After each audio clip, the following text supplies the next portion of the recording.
আসসালামু আলাইকুম। Hello everyone, কেমন আছেন সবাই? Welcome to my channel Samia Mehak. চলে আসলাম নতুন আরেকটি ভিডিও নিয়ে।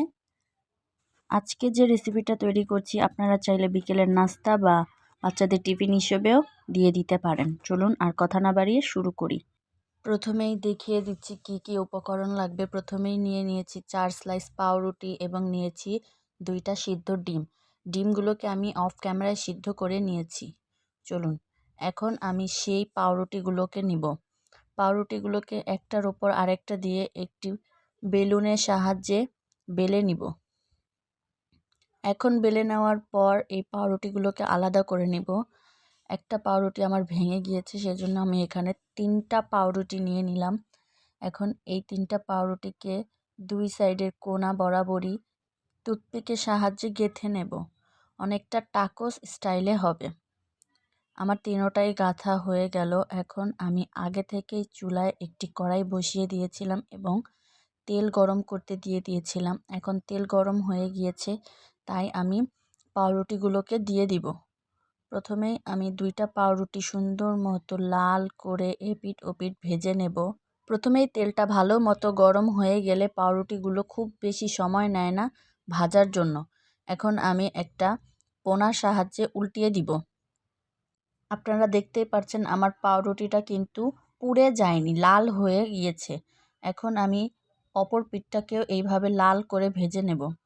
লাল করে ভেজে নেওয়া শেষ। এখন এই পাউরুটিগুলোকে আমি উঠিয়ে তেলটা ভালো মতো ঝরিয়ে নিব। ঝরিয়ে নেওয়া হয়ে গেলে একটা প্লেটে নিয়ে নিব।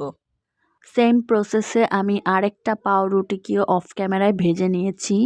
এখন সে আগে থেকে সিদ্ধ করা ডিমগুলোকে আমি একটা কাঁটা চামচের সাহায্যে ভালো মতো ভেঙে ঝুরি ঝুরি করে নিব।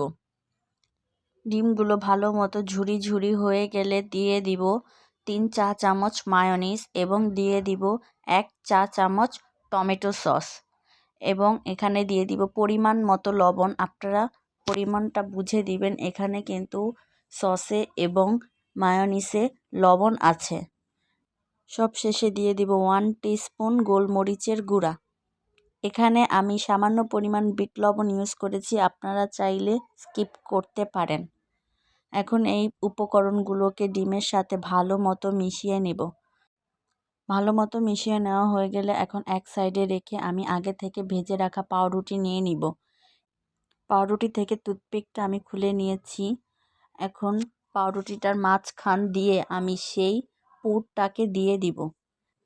ব্যাস, এই তো তৈরি হয়ে গেল খুবই মজাদার একটা স্ন্যাক্স। আপনারা চাইলে এটা বিকেলের নাস্তা বা বাচ্চাদের টিফিনেও দিয়ে দিতে পারেন এবং হঠাৎ করে মেহমান চলে আসলেও বানিয়ে ফেলতে পারেন কোনো রকম ঝামেলা ছাড়াই।